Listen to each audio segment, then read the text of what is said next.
So thank you so much for the introduction. I am thrilled to be here this morning. Most of my career has been spent in media, the arts, and big C culture.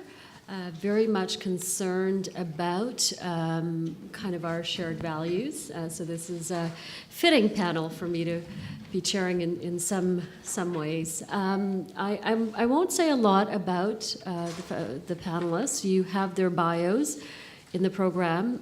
We have very little time and a lot to discuss. So we're going to get started with Tracy, Joseph, and then Borna. We'll have remarks between 10 to 12 minutes, and after the remarks, we'll have a discussion. And we are told that we have an hour for the entire morning here. So we'll try to keep as close to that time as we can. So thank you. Tracy. Thank you very much.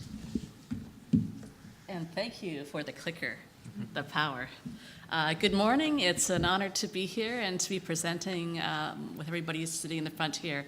I'm thrilled to be here to talk about technology and values and religion just a little bit.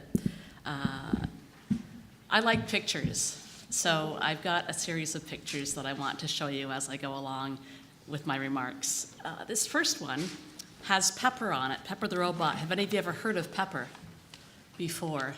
So Pepper is a robot who is at the Humber River Hospital, and Pepper was made and shipped over to Canada from Japan in 2014.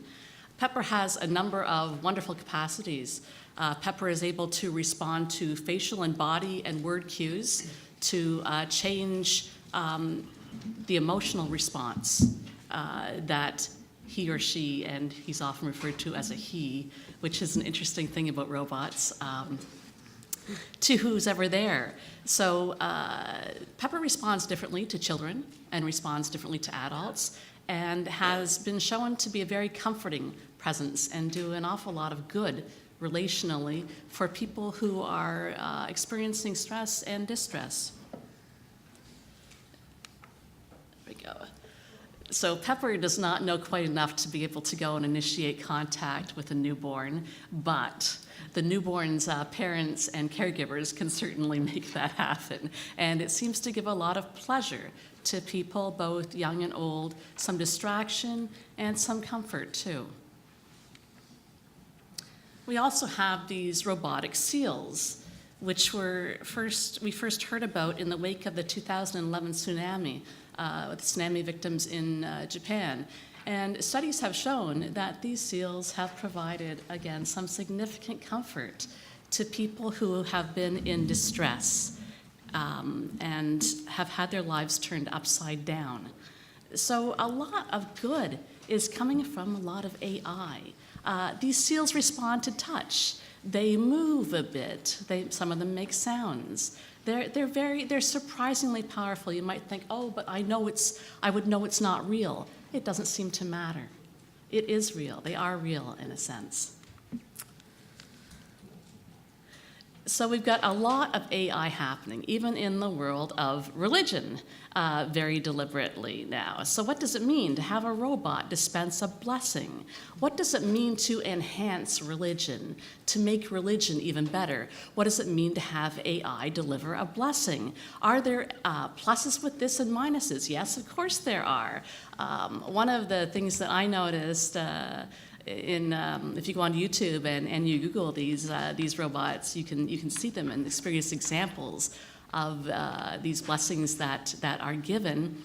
Is that I have yet to see a robot deliver a blessing in a female voice. So society we're shaped, right, by our prejudices, by the power imbalances, the oppressions. And those attitudes tend to be then reflected and even magnified in the technology that we create, because that's who we are. So we tend to create technology in our own image. We need, as religious people, to consider what does it mean to create technology from a faith-based perspective. That's something I want to put out there right off. We have a lot of wonderful things happening in the world of tech and science, and we can't We shouldn't downplay that or ignore it in any way. It's the duty to do good is a duty that pervades any religion that I know of.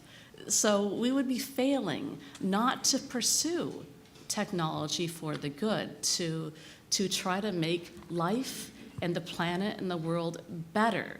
Question is, what does it mean to be better? We have, for example, lots of different technology happening around the human eye. We even have gene therapy that's been approved in the US for treating a form of congenital blindness. The first gene therapy to be approved in the US was Kymriah back in the fall of 2017 for a form of acute leukemia, childhood leukemia. And it was shown to address this relapse leukemia with something like an 83% full remission rate. Now, we don't know for sure how long that will last for, what the long-term effects will be. Nonetheless, this is a massive breakthrough that is extended life for young people that otherwise would not have had that opportunity. Now in Canada, Kymriah has been the first gene therapy to be approved, and that was just approved last December.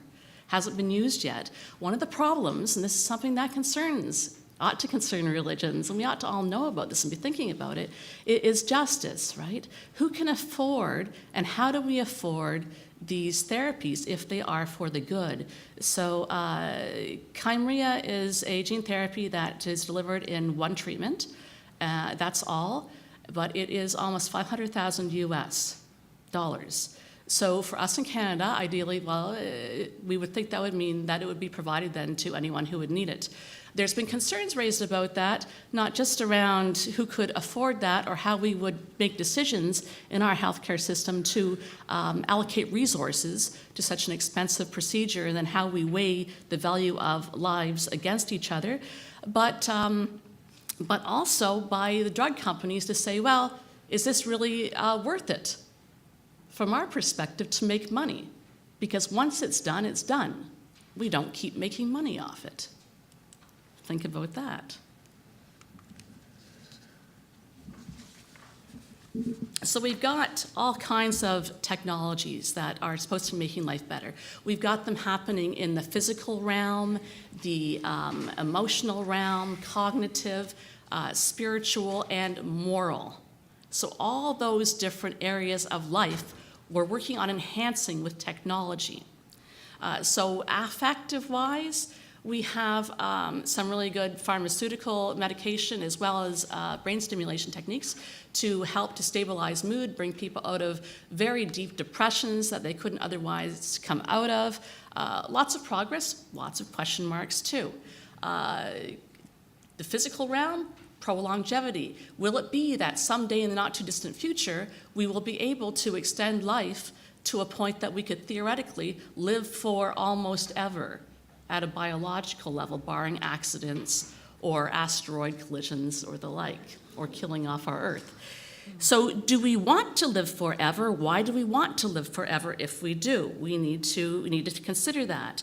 On the flip side of a lot of this technology, we've all heard stories about slaughter bots, for example, autonomous weapons, concerns with synthetic biology. What are we doing to our planet? What are we doing to quality of life? Again, what is it that we value? And who gets access to what we value?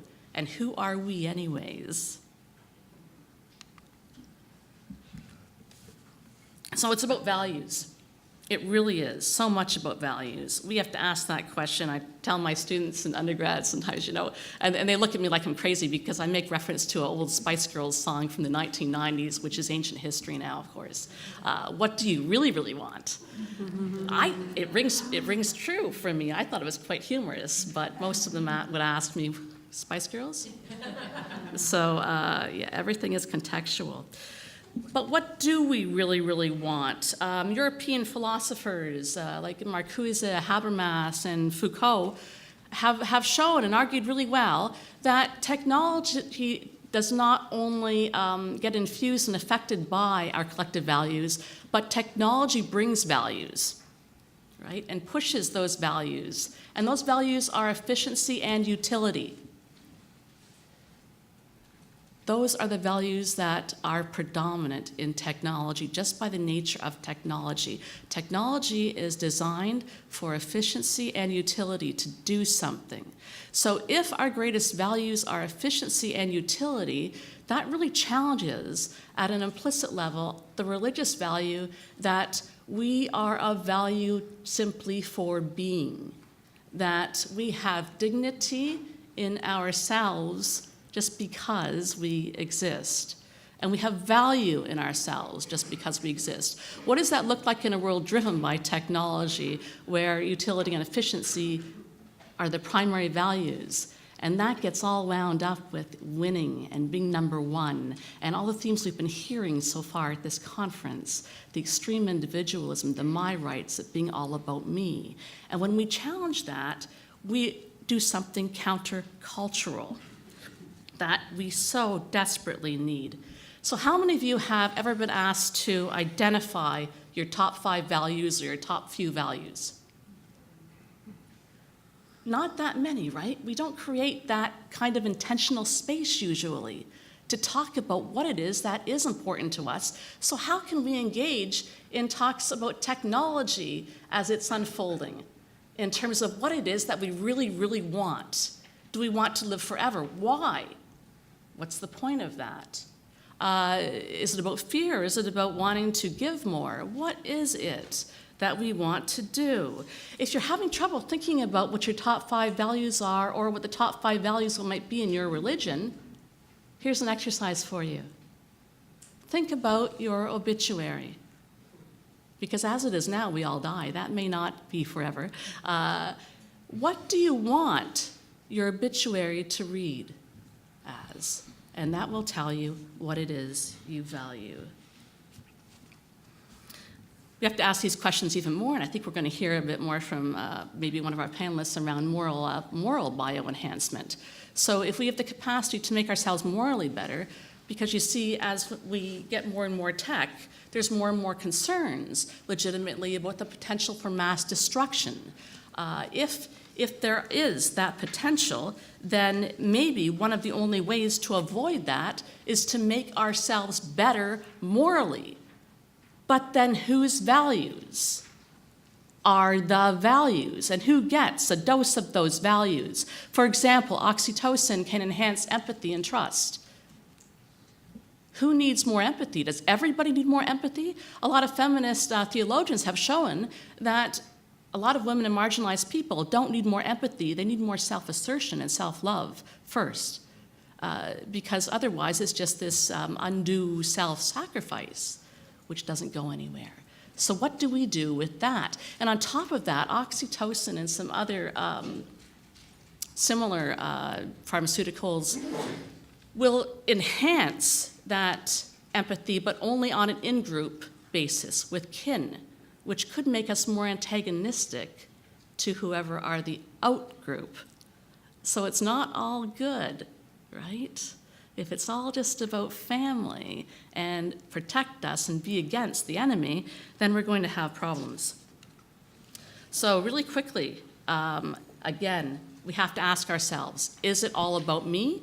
Or do I want to be intentional and embrace other values, such as those from our religious traditions, and ask questions around what it means to be human in the light of those values, what it means to make choices that are just not all about me and the individual, but think about a wider picture, and justice. We want to ask about justice. So the least of those in the world, how will they be affected by these technologies? Because this is what we'll get if we don't watch ourselves and be careful. Religions emphasize the truth that all life is interdependent and that we are all of value. So the bottom line is, I think we need a proactionary and a precautionary approach to these new technologies. Thank you so much, Tracy. We're going to pick up on some of those themes a little bit later in the discussion. Joseph, over to you. Thank you. I come at these topics from a different non-academic perspective. I'm a journalist, and very often we're reacting rather than reflecting. As I was preparing for this, I had the radio on in the background a few days ago, the CBC, and there was a discussion of bullying. And one of the people they had on to talk about it was making what to him seemed a very basic point about children in the world of technology. But the more I thought about it, the more interesting ways I discovered in which I thought it was wrong. And what this person said was that, bear in mind, he's talking about kids being mean with phones and stuff. Technology is a neutral thing. It's the people who use it that are the problem. And in a sense, that's obvious. People make the same point about guns. Guns don't kill people, people kill people. And it's a bit facile. And the more I thought about the kinds of technology we might be talking about in that context, I started thinking of my own life and the effect of the technology of social media and communication. Twitter, for example, I think has a tendency to make people more obsessive.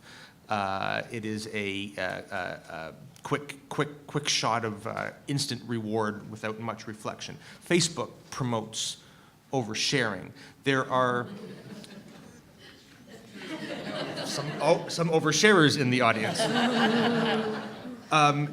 And what that is, that to me flips the causal relationship between technology and behavior, and it promotes, I think, some reflection on how technology can, how new technologies can change the way we behave and we think and identify, which is, of course, the theme of our panel. And so how to relate this to the future of identity and its role in civil society, and the ways that religion informs it. Identity politics is a loaded and common term that gets used in many senses, more commonly now, I believe, because of the undeniable power that appeals to identity have in the political context.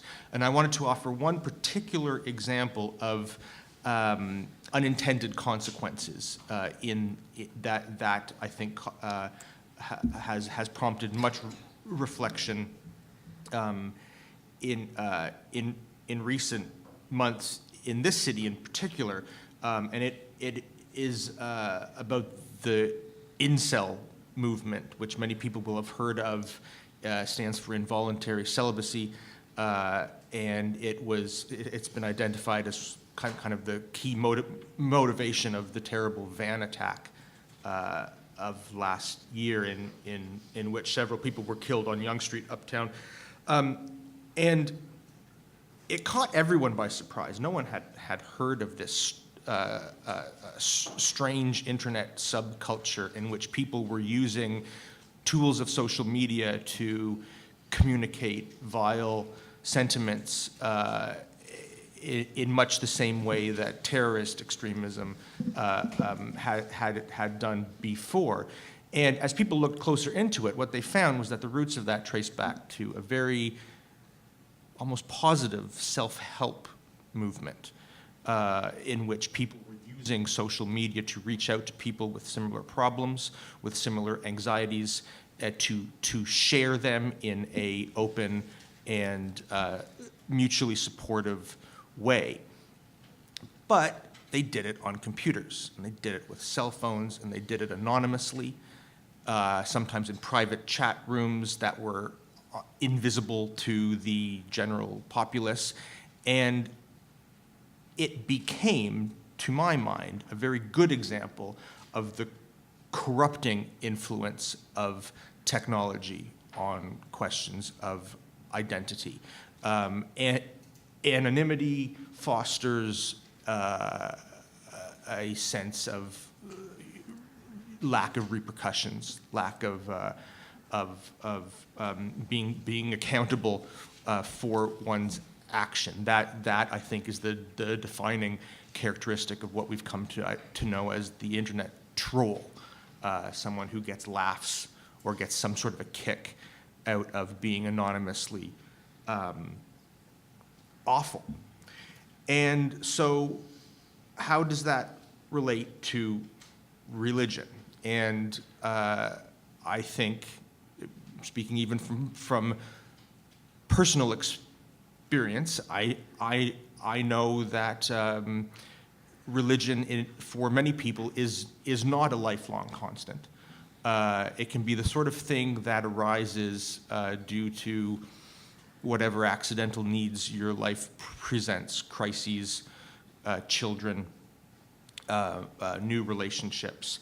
And what was once not a part of one's identity can immediately become a big part of one's identity. And that follows templates. When people seek meaning, they seek meaning in a broad context with stories that relate to them, that speak to them, and that rarely comes, newborn from the garden. It piggybacks on what has come before. To take another example that gets a lot of media attention, I have a speech impediment. I'm not having a stroke, if anyone's wondering. I have words sometimes catch themselves in my throat. One of the reasons for the incredible rise of a professor from this school, Jordan Peterson, has been the repurposing of old stories to address current questions of identity. The book that made his name in this academic community long before he became famous was about archetypal myths, specifically in the Christian tradition. And I don't mean to get into the many controversies that surround him and his followers, but I think one thing that everyone ought to appreciate is the power of religious and moral templates to disaffected people seeking some kind of solace. And when they do that on the internet, that is where the corrupting influence, I think, becomes a present and clear danger to the future of these questions. Because just as a smooth-talking, clever person can gather people around them with repurposed fables and myths and religious parables from the past, you could also describe that as hijacking, taking the stories that are that speak to our souls because of where we've come from, because of the culture in which we've grown up, and doing it in a way that is that has every corrupting aspect that anonymous online behavior has. It is very different to talk about the meaning of a religious parable in an open church in which everyone can see you and hear you and look you in the eye, as compared to doing it in a closed chat room in which your username is a string of letters and numbers and you are seeking some sort of kick or instant gratification from your morality. So this question of hijacking ancient templates in order to serve modern desires for identity, for group feeling, for community, for communion even, there are not too many examples of this actually playing out. I think this is the kind of thing that we ought to be looking forward to, mindful of some of the patterns that we have seen in the last decade or so of rich social media use. And I wanted to give one particular example, which is a little frivolous, I believe, but it also gets at some of these themes. And it is on the notion of a religion of artificial intelligence. This is a concept that has been bandied about for many years. It's not going to be new to anyone in this room. I think that the promise of AI piggybacks quite nicely on particularly Christian notions of transcendence and deliverance. What is the rapture but an uploading of your soul to the greater machine? I mean, these are ideas that have long histories, but seem new and exciting in that sense. And there's a promise to them. So several months ago, a little over a year, a very successful software engineer in Silicon Valley filed the requisite charitable records and documents and so on with the United States government to create what he called the Church of Artificial Intelligence.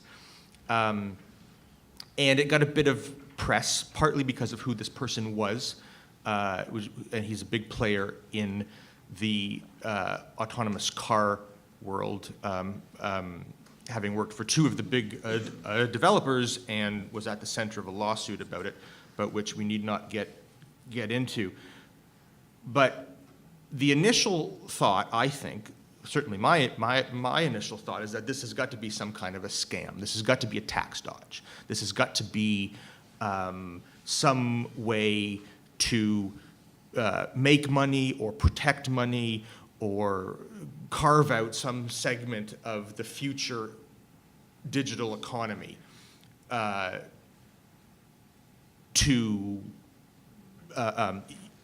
it relates to religion and faith. I mean, who would join this church and why? And then on further reflection, you start realizing some of those parallels.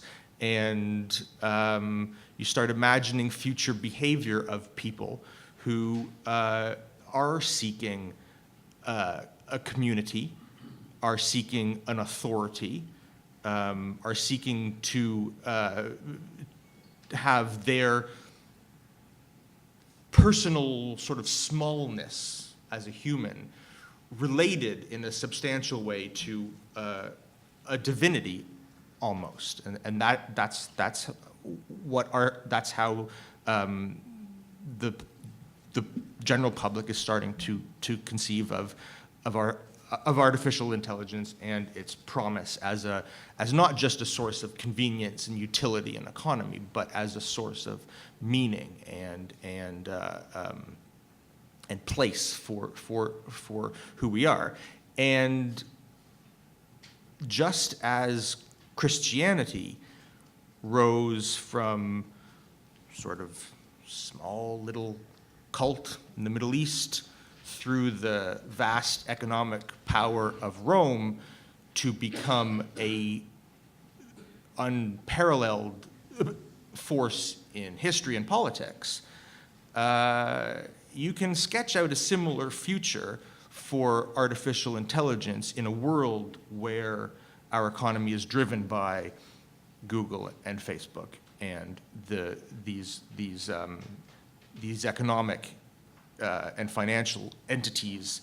And Joseph, I'm going to ask You're you to cutting me stop off? there. Okay. And we're going to talk more about that certainly in Sorry. our discussion. Borna. Thank you. Thank you. Good morning. So actually, that's a good segue into what I was going to share. My interest has a few dimensions to it, but I grew up being a kid who loved technology, and if it was a gadget that was cool and new, it was good. That was that's all that mattered. So in the last couple of decades in particular, if we look at the kinds of technological innovations with communication tools, artificial intelligence more recently, virtual augmented reality, each of these has been introduced as something that is going to improve human existence. And there's no doubt it's contributed in some ways to improving social life. But each one has also, first of all, generally has been accessible to a very small percentage of humanity. And second, has come with its own social costs as well.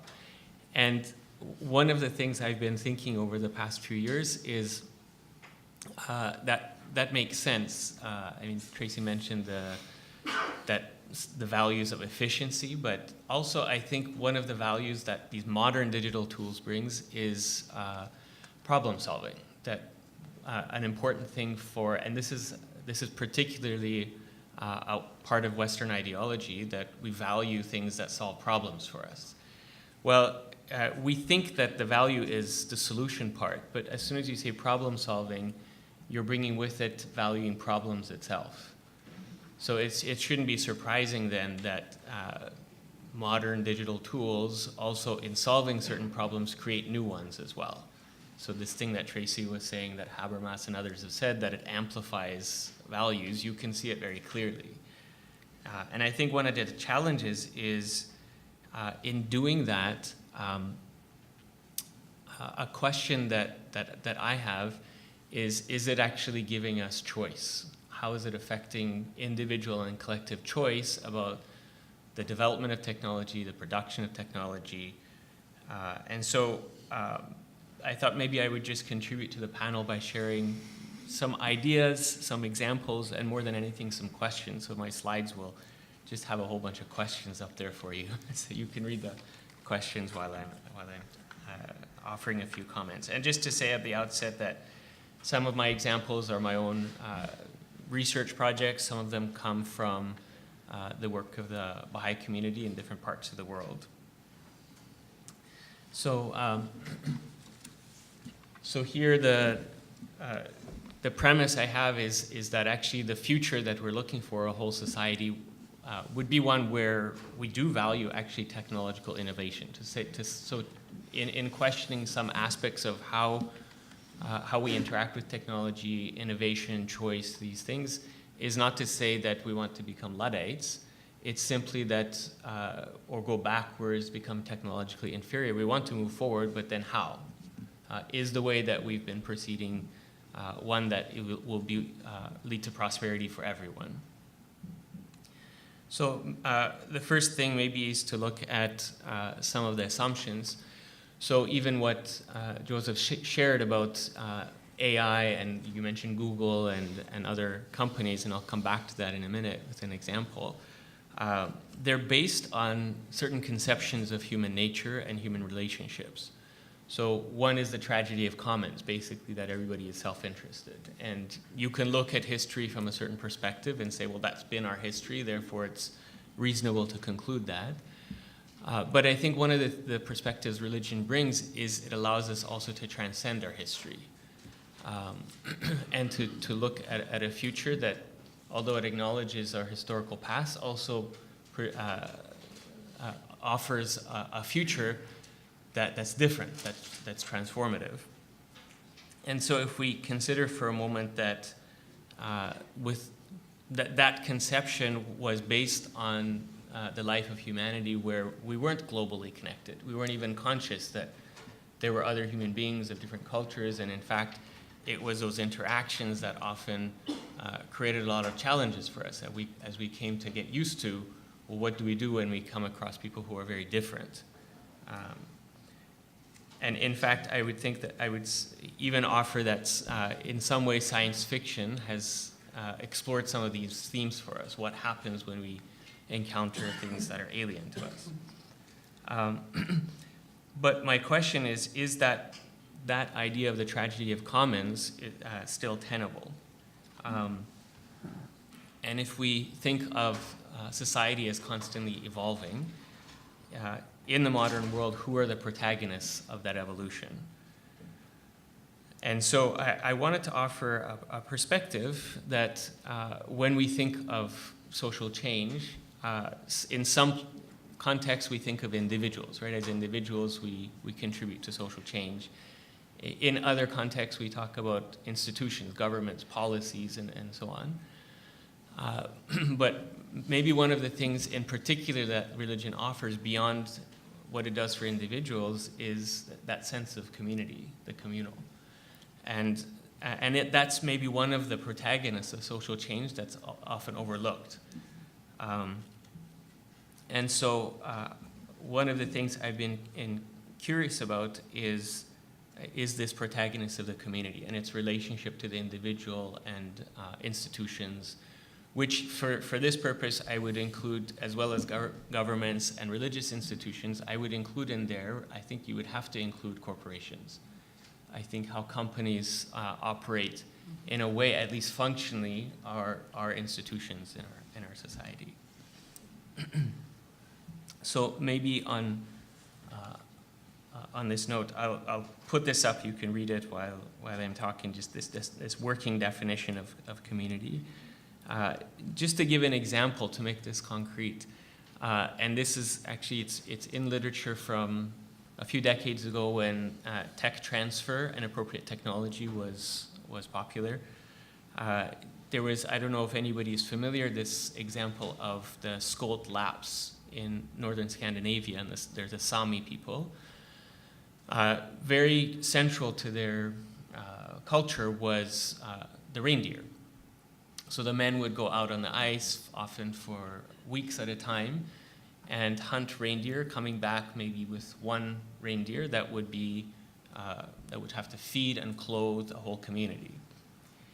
And so to make the story very short, some well-intentioned visitors came and they saw this, and precisely because the values were one of efficiency, they said, well, we have these things called snowmobiles.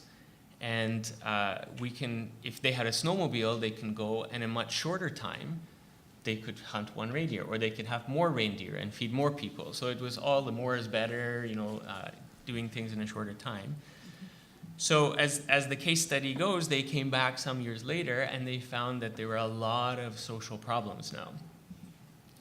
The men were, because of course they introduced drink as well, so the men were drinking, and families are falling apart, there was abuse, and when they traced it, they realized that there was so much in the culture that was built around even the time the men spent. That was the time, for example, they formed bonds with each other.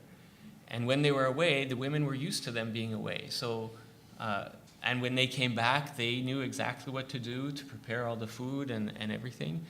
So when the men had extra time, the women didn't know what to do with them. The men didn't know what to do with themselves.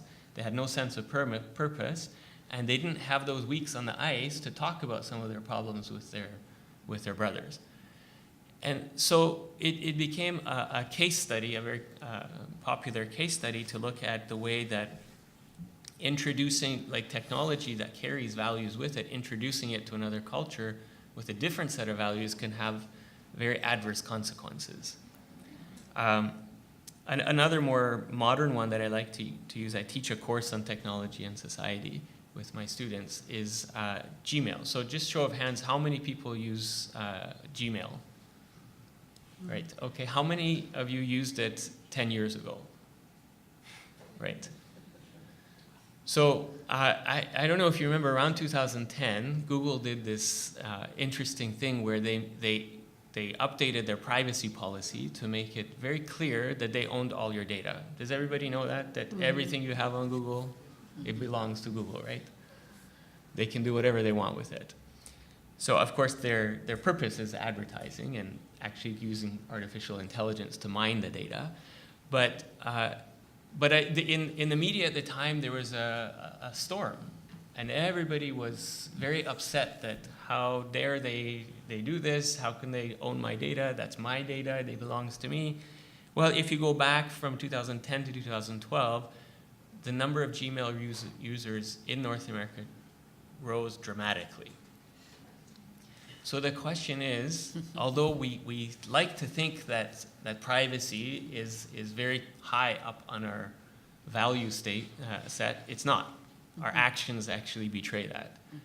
So then I ask my students, well, why do you think that is? And eventually what comes out is, well, why do you use Gmail? It's free, it's convenient, everybody uses it. So if it's free and convenient, actually that trumps privacy, hands down.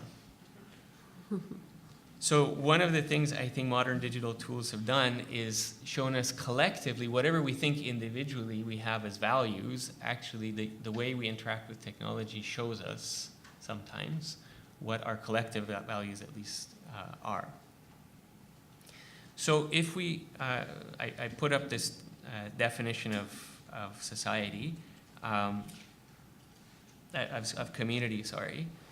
And I put it up because maybe it's something that we can think about if this is true, that it includes actually the individual and the institutions within it, that a community encompasses. If you think, for example, of a faith community, our institutions are part of the community, right? They're not outside of it. Then this kind of community can become a very powerful protagonist, one that embodies the values of the collective. And so maybe just because of time, I'll skip a couple of these slides. I want to get to choice. There's a few questions I have. But one of them is a consequence of decoupling technology from values. And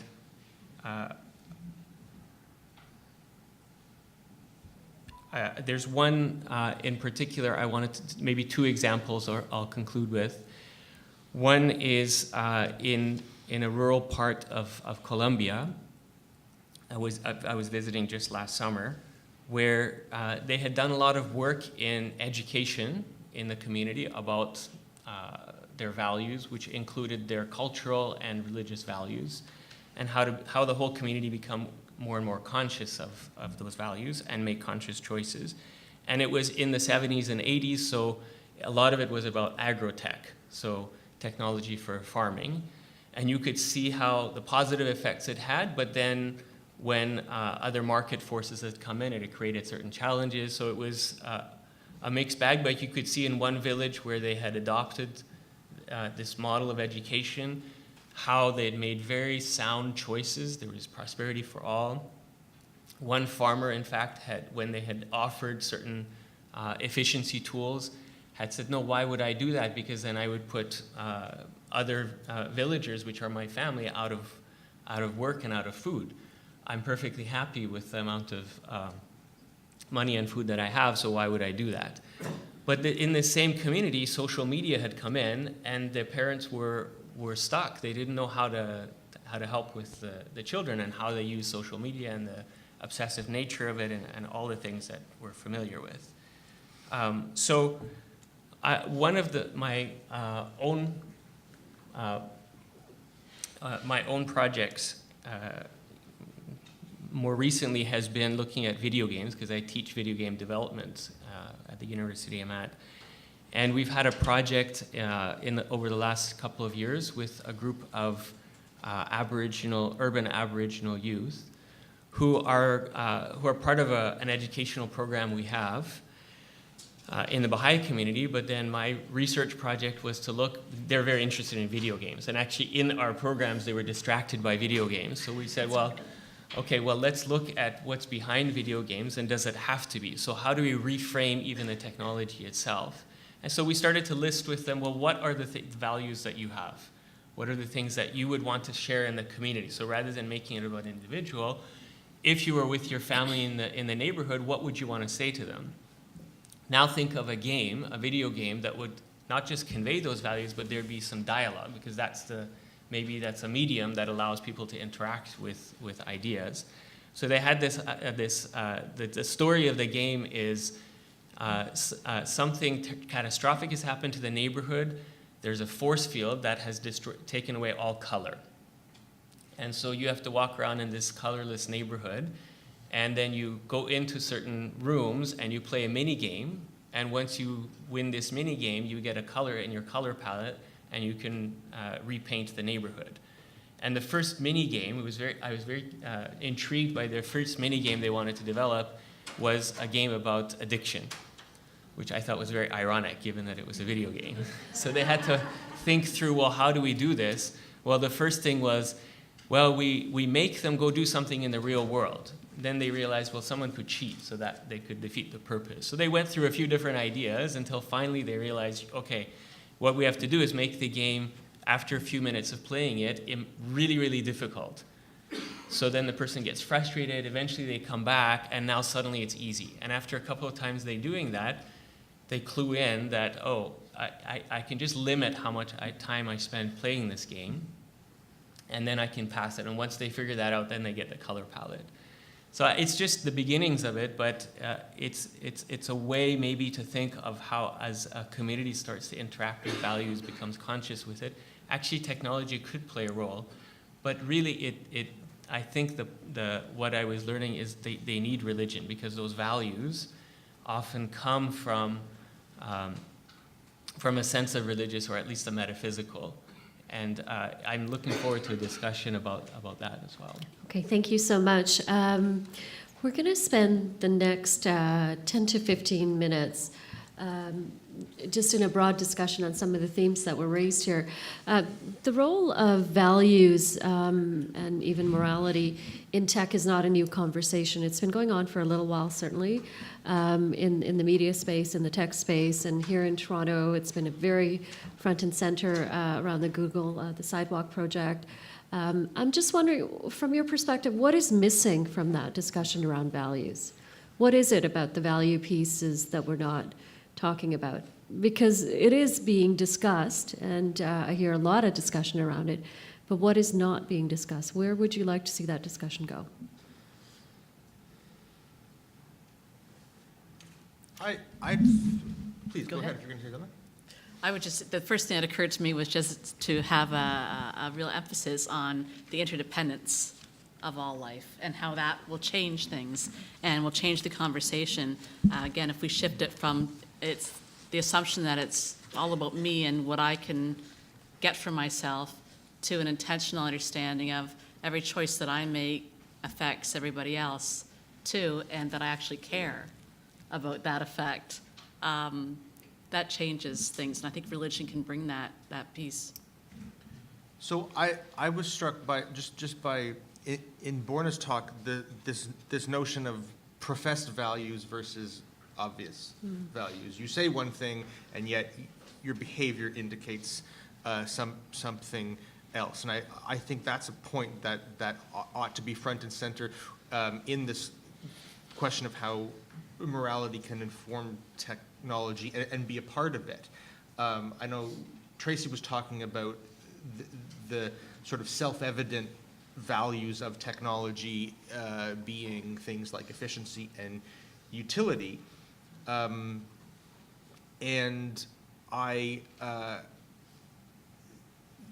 there's a common line that I've heard. I think it even came up in a conversation that we all had in preparation for this, that technology does embody values.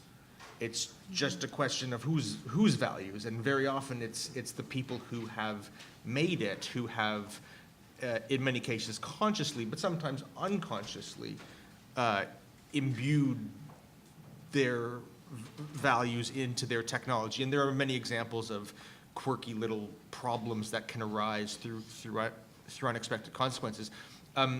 I've been looking recently into this question in the context of autonomous vehicles, in which I think the morality question is often reduced to sort of a facile, simplistic trolley problem. Many people will know this one. The question, like, the only morality that people want to talk about in autonomous cars is whether you swerve to avoid the stroller, or you kill the old lady, or like save the passenger, or whatever. And anyone who's driven a car knows that that can sometimes come up. But the truly moral way to drive a car is safely and generally, like, not to have it reduced to a split-second decision.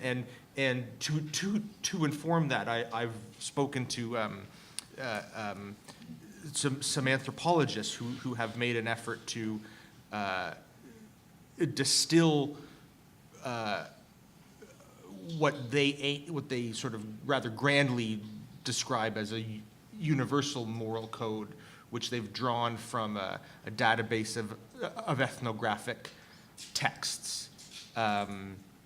And they came up with, 7 or 8 rules expressed often in sort of game theoretical terms about how to be moral in a community environment. And I know that there's a great leap between ethnographic research and computer programming, but it's that sort of broader approach that I think can.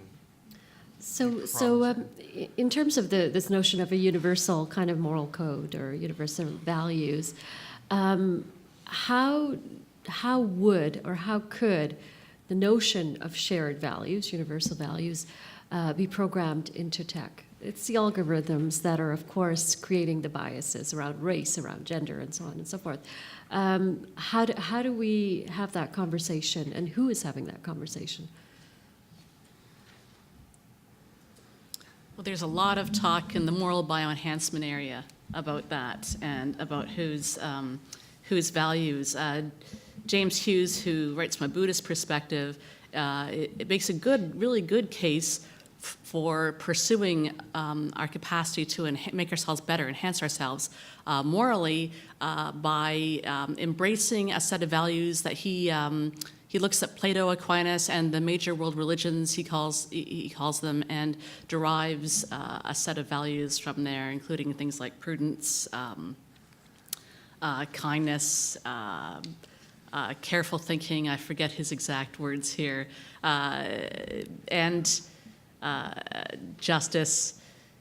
And he contends that people who argue against moral bioenhancement don't understand the potential very well here, that really it could be, these bioenhancers could have a self-modulating effect, that if we want to increase someone's capacity for altruism, we actually could do it in a way that would not make someone too altruistic and take out the capacity for looking for justice.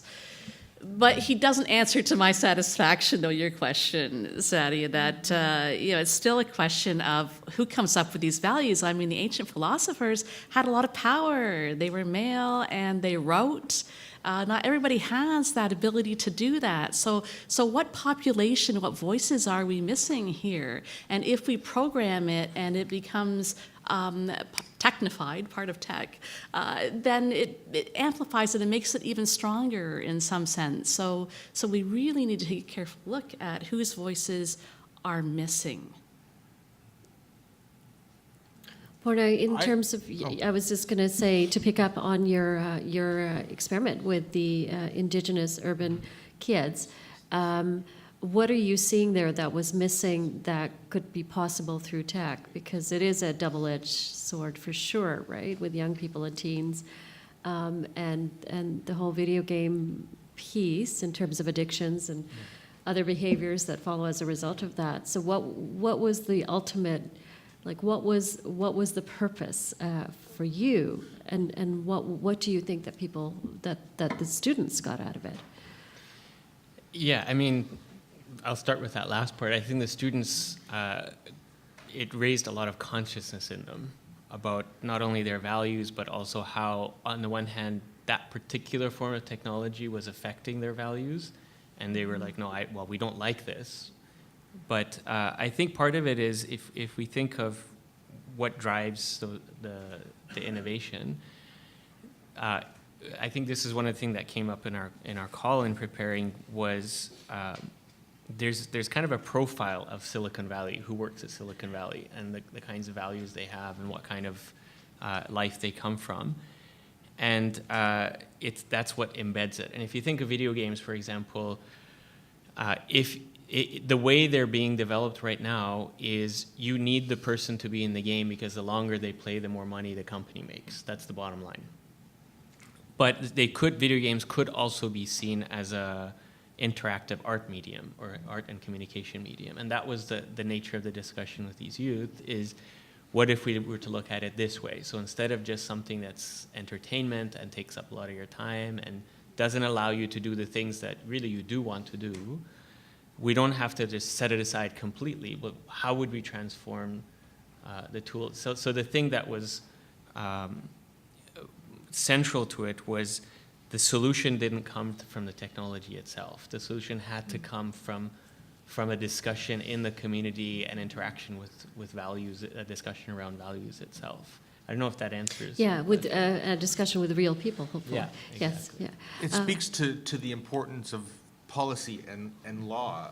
I think. I mean, I think we fought some of these battles about unanticipated immoral consequences of law and policy, and the solution to that is better law and better policies, and that requires a human reflection. And in the technology space, I mean, I think it might be quite unreasonable to imagine those solutions to come from the technology itself, or even the people who are specifically trying to design it, right? Good security policy is not often developed by police officers and police forces, right? It's that they're a piece of a puzzle,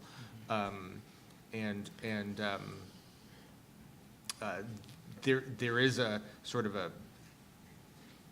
general sense, I think, sometimes that of throwing up your hands, that because technology is so powerful, that regulating it is futile.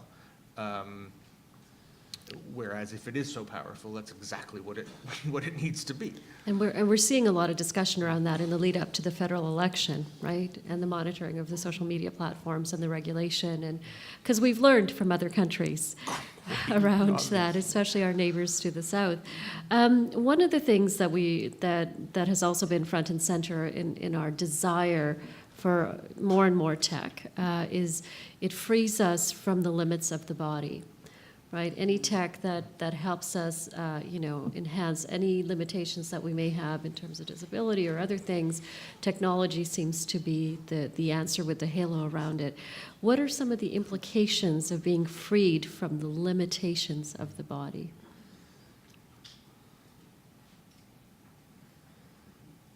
Well, I think to bring it to the title and subject of the talk is the potential that it can have on one's sense of identity. I'm sure some of your students, if you ask them how much of their identity is dependent on their online life, or it's a big part, and of course that can have its dangers, but. It's freeing of many of the constraints that previous generations grew up with. The potential to meet other people, to join new communities, to think of yourself as part of something grander than your immediate environment. Okay, I think we'll wrap it up there. We could go on. Sorry? Oh, we do have 10 more minutes. Sorry, I thought it was 10:15. So, okay, great. Borna, I just also am very curious about this notion of choice. And, on some level, it seems extremely simplistic that we would make the right choices, that we teach our children to make the right choices around tech. I can only speak from personal experience that doesn't work very well in terms of making the right choices, because there's a collective that informs those choices, regardless of what the group is that you're, that whether it's your peer group, whatever. What is the role of the collective in helping to guide some of those choices? No, I'm glad you asked that question, because when Joseph was making the point about policy, I completely agree. I think we need policies, but it addresses the innovation part. It doesn't do a very good job at addressing the choice part, in my experience. And so with the choice part, we go at it as individuals. Like, I do the same. You're probably referring to the same thing. I've got 3 kids at the dinner table. We talk about technology. I tend to be very strict, and so far with my second one in high school, I'm losing the battle with him too. So, Mm-hmm. but I think that's what helped me realize also with these youth, with the video game project, that it really actually it's unreasonable to expect individuals to make meaningful choices about the use of technology when, even if there were some sort of policies or sort of where the collective will isn't there, where everyone around them, like a very simple example why when I say losing the battle with my kids, like in both their cases, they were fine not being on social media, but then they joined sports after school, and the team, including the coach, would only communicate through Facebook. And so, and then, like, I remember my daughter for 2 years, we resisted, and then she was in tears. She said, I don't even know when the practices are. So, I was angry at the coach, but then, but then what can you do? Because it's true, there's certain patterns of behavior, collective patterns of behavior that are shaped by the technology, but unconsciously. So I think the collective plays a huge role. The question is, how do you create a different kind of collective will? And I think that's where education comes in, and in a kind of education that helps people interact with values and moral choices. And I think that's maybe one of the things you were asking before that's missing, is what's the role of education, moral education in particular, to enable a community, not just individuals, to create an environment where the individuals actually, even when they want to make a bad choice, it actually helps them make the right choice. Tracy, I'm going to pick up on a couple of things you said about the use of tech in kind of the medical sphere, because you talked about not the editing of the genome, which I just learned through a documentary at Hot Docs called Human Nature. If you can see it, absolutely go see it, which is where I learned about CRISPR, this ability to literally edit our genetic code, and how it's happening actually, and the implications of that were mind-boggling to me, because I had never really thought about this topic. As we move further and further into the realm of some of these pieces, one of the things that strikes me is that is there like a kind of a values or moral oversight body globally that would look at the possible unintended consequences of some of this work, because the work there are no boundaries anymore due to technology, so the work is everywhere, right? So it's beyond any single nation to regulate. I think that's a great question. I don't have a really great answer for it, but I know that in the United States, the President's Bioethics Advisory Council had quite a bit of power, and I need some colleagues from religious studies ethics background who served on that. But in terms of even a really vocal body in Canada, nationally, I'm not aware, and I would think I would be if there was one that had a lot of public, popular power that had any relationship to the religious sphere? It's a great question because, like you say, with globalization, and that's part of the whole technological enhancement that we're getting, right? With big data, with healthcare diagnostic algorithms, with CRISPR, how do we use these technologies? I think that there's a good reason why so many of us have been focused on the possible harms and the big risks, right? So CRISPR is a technology that we can use to edit the human genome that is quite simple to use, apparently, and that it would be very possible for someone at the master's science level to learn it in the space of a day of education. There are rumors, stories of people who are ordering tech online and setting up garage labs and are progressing with this tech, the editing of the genome. So then we have to ask questions around, well, if we can do it through the germline, right, and have a gene drive, which means that we want to propagate these changes to a whole species. There are some species that multiply really rapidly, like the mosquitoes, so we could do that, say, in a year. What are the implications? With humans, it would take a millennia, but it would still happen, right? That we could make these big-scale changes. So in terms of, do we have an ethics body globally? Not to my knowledge, and maybe someone else knows of some bodies, but I have not yet come across any, and I keep wishing for one that had a lot of power by way of having people listen, of having a media platform. I'm just going to wrap up with this final comment, and that is that when it comes to this editing of the genome, one of the unintended consequences, the documentary was focused on sickle cell anemia.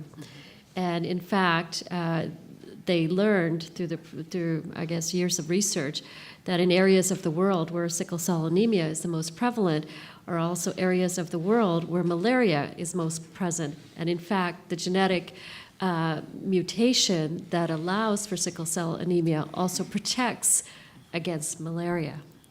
So it became a very, very different kind of a conversation. So if you then fix that mutation, which we now can, apparently, then what are the implications for entire populations where malaria is prevalent?